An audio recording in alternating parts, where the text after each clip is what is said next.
Our topic this month is love is. Is there any doubt that that is so? God is love. We've been talking about how we can awaken to the love that is within us. Today I chose the topic, love the one you're with. You know, we're coming off of Valentine's Day, and you may have any number of different kinds of love lives in terms of the whole romantic kind of love, this eros. And you may have found yourself without a romantic partner to love on that particular day. Well, in the writing of the song that the Temptations sung, it says, if you're down and confused and you don't remember who you're talking to, concentration slip away because your spirit seems so far away. I know you're thinking I was going to say baby is so far away. Well, there's a rose in the fisted glove, and the eagle flies with the dove. And if you can't be with the one you love, honey, love the one you're with. Huh? You remember that song? Yes. Love the one you with. Okay. The one you're with is spirit within you. The one you're with is you. Uh-oh. They go that loving myself thing again. It's really the basis for any kind of true joy. It's really the basis for any kind of true harmony. It's really the basis for any kind of true life. You said in your affirmations that God created you out of love. So truly, you should be very clear about what your purpose is here to do. Yes? Yes. I mean, if you have an understanding, if you make a candle, then that candle is to be burned. Yes? And so it's made out of a substance, a wax, and a wicker that can be burned. If you are incense, you are supposed to fill a room with the fragrance of who you are. Yes? So everything that is made out of a certain substance has within its substance the capacity to be what it be. Yes? Yes. So the song says, don't be angry, don't be sad, and don't sit crying over good times you've had. There's a girl right next to you and she's just waiting for something to do. Now, girl in religious science, metaphysical terms, really can be looked at as the feminine. Now, the divine feminine is something I'm going to talk about when I come back next month in March. But the feminine is known to be that receptivity, that place where spirit, its first cause, is absolutely planting itself in the soil of this receptive energy that in turn creates something. What it creates depends on what is put into it. If you plant a potato seed, what are you going to get? Potatoes. Okay. If you plant a tomato seed, what are you going to get? Tomatoes. So maybe if you're planting love into your awareness, that then you can trust that the law is perfect and it will produce more love. So in a sense, the song can say, anything that is next to your heart is available, waiting for something to do. If you can trust it, if you can understand its power is infinite, you will see how it reveals itself. The reading from A Course in Miracles was rich, yes? Yes. That's the way the Course in Miracles is, though. So it says, it's hard to understand what the kingdom of heaven is within you really means. This is because it's not understandable to the ego. Because the ego is only concerned with what is outside. The ego is effects. Can there be an effect without a cause? Okay. Then how important can effects be? It can only be created by a cause. So, the kingdom of heaven is you. How does that feel? Really? I don't know. Tell me. How does it feel? I don't really have to tell you because you have your own concept of what heaven is. Sure, somebody might have told you that you have to die in order to know what it is. And you think, well, I will never know what it is until that time, and then I may not know who I am, and so you get all confused, and it's really very simple. When you understand that the kingdom of heaven is you, what is a kingdom? It's a place, it's an area, it's a space, right? It's a sphere of influence. So wherever you are, just like God said to Moses on Mount Sinai, the ground that you stand upon is holy. The reason that the ground that you stand upon is holy is because you are it, the thing itself. So if you love are walking around, wherever you are, love is. Now, in the Course in Miracles, we are told that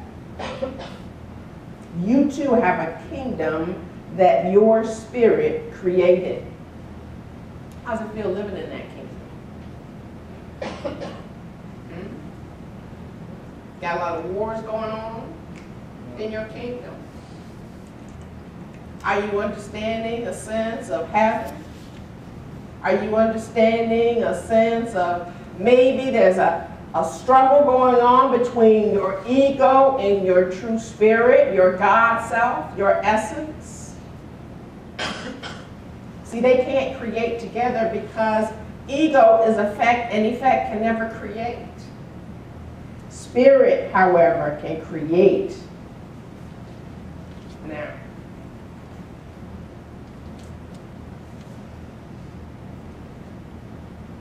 this phrase, the kingdom is perfectly united and perfectly protected, and the ego will not prevail against it. What is that saying? We're all trained to think that there is a good force and there's an evil force. Well, I mean, really think about how silly that is. Because if there were an evil force, it would have already destroyed everything that is.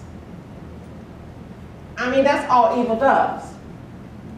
It gives the appearance of destroying. Life is eternal. What is really powerful is the invisible that you cannot see. So now, if you can say the kingdom is perfectly united and perfectly protected, then there is really no power in any temptation that you may have come into your life. If you can say that the kingdom is perfectly united, then there's nothing outside of it. If it's perfectly protected, there's nothing that can harm you. See, we all have a place within us that has never been hurt, never been harmed, never been in danger. That's our spirit. That's our kingdom.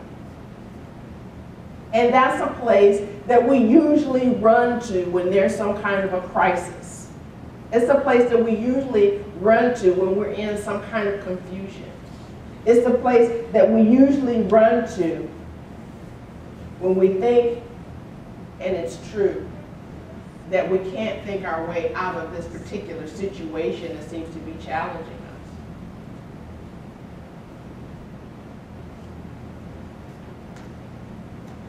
In the reading, it is said, the reason you need my help is because you have denied your own guide and therefore need guidance.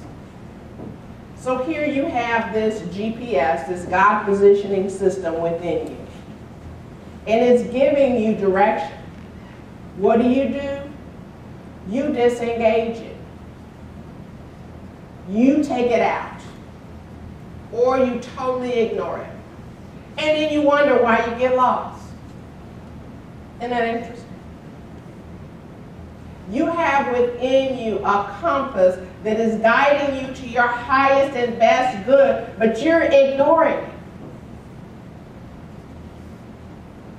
Because the ego was created out of separation.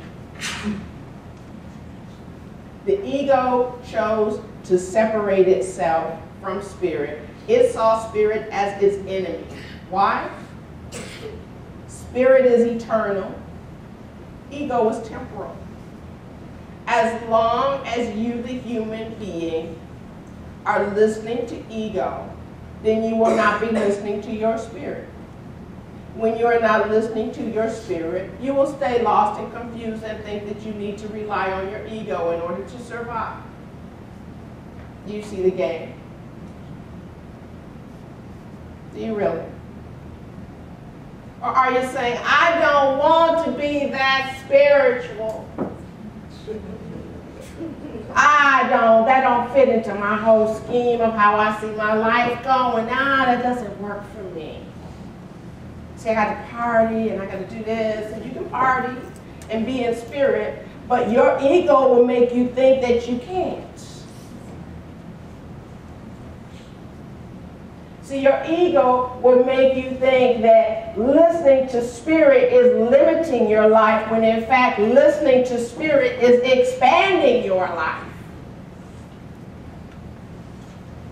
When you listen to that phrase, I don't want to be that spiritual. We've all done it. I've said it. My teacher has said it. The fact is, you can't help being that spiritual because you are spirit. It's a ridiculous thing. That's like saying a bird doesn't want to be a bird. You know, a rose doesn't want to be a rose. That's ego talk. But the kingdom of heaven, that's bliss. Can you handle bliss? That's joy. That's freedom. Ecstasy. Can you allow yourself to live in ecstasy? Or do you feel more comfortable in hell? Delight? Sounds like a good thing to me. Y'all remember that song, Cloud 9? I'm going to old school music today, I guess. I mean, if you're going to talk about the kingdom of heaven, why not talk about Cloud 9? You can be what you want to be, Cloud 9. Huh? You know that song. When I talk to you about your greatest yet to be, and stepping into your greatness, I become your enemy because your ego says, what? What? My greatness? I don't know about that. What does that mean I have to do? I'm very uncomfortable with that. I've never been told I'm great, or I never believed that I was great if someone did tell me. Can you allow for a moment to see yourself as great? It's a very simple thing to do in order to become great. All you have to do is turn to your spirit. Then your spirit will reflect back to you your greatness. But if you want to ignore your spirit, then you will not be privy to your greatness. If you want to deny that your spirit holds bliss, then you will only get the portion of it that you think that you are deserving of. Now, when you're in a relationship with someone, you may hold back or you may not. Why would you want to give more to yourself then why would you want to give more to someone else than to yourself?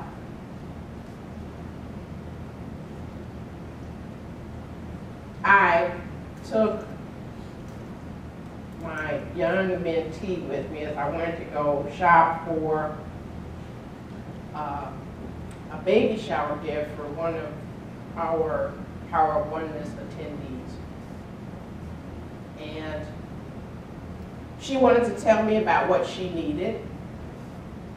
So here I was shopping for the baby and I was shopping for her, and then I was like, wait a minute, what about me?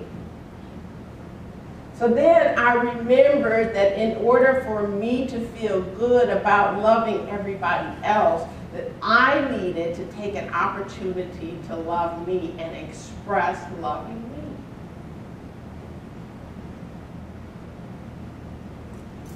Even now, if I don't get to the gym or get to a yoga class or whatever, I'm getting my sleep.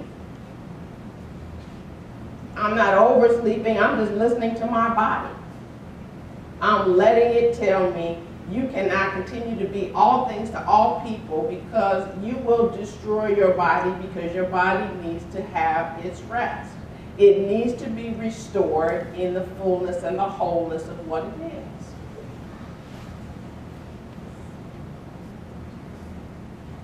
So in order for me to know my greatness, I must know that this source has for me this wonderful gift called rest. This wonderful opportunity to replenish. Now, ego that wants to do this and that and all this other stuff has to wait. Ego has to wait because I have to love me. On cloud 9, I'm doing fine on cloud 9. I want to say I love the life I live, and I'm going to live the life I love, or be on cloud 9. How's that go? Up, up, up, up. How's that go? On cloud 9. Now you say, now here's it go. I want to say I love the life I live, and I'm gonna live the life I love, or be on cloud 9. Up, up, up, up, up. On cloud 9. You're as free as a bird in flight. Cloud 9. Okay. Now you're with it. If you're in the kingdom of heaven, you are being what you want to be, not because of ego, but because you are in the kingdom of heaven. You are being who you want to be because you are free, because you know that the substance of your being is freedom and that you can fly high. Spirit knows no limitations. Ego knows limitations and will keep you small. Spirit lifts you higher. A bird in flight only stops when it's time to rest. You know, bird must have a little ego too. Well, I can only take so much good. No, you don't say that out loud to yourself, but this is the program that's running. This is the ego program that's running underneath everything that's going on. Well, I've had enough fun now. On cloud 9, it's a world of love and harmony. It's a world of love and harmony. Right? Remember? You ain't got no responsibility. Now let me clarify this whole responsibility thing, really. When you are living in the kingdom of heaven, no, you don't have any responsibility because you are it. You are aware that you are it. You are living as if you are it. However, when you are in the human realm, you do have responsibility. That responsibility is to get to cloud 9. Huh? You heard responsibility. Oh, I got to pay my bills. Oh, I got to take care of my family. Oh, I got to do this. Oh, I got to go to work. All of that. But your only responsibility is to get to cloud 9. The journey of the prodigal son that Reverend Joette will be talking about next week looks like a journey away from the Father when you're in ego. But there's also the journey home, because you always have to come back home. If you don't come back home standing upright, you will come back home crawling on your hands and knees, but you will always have to come back home. Your responsibility is to come back home so that you can get your nourishment, your real nourishment, so that you can get your support, your real support. I'm not talking about anything temporary. I'm talking about something permanent. Now, one of my students in one of the classes this week wanted to talk about who has a choice and who does not, as if anyone does not have a choice. Right? You were there.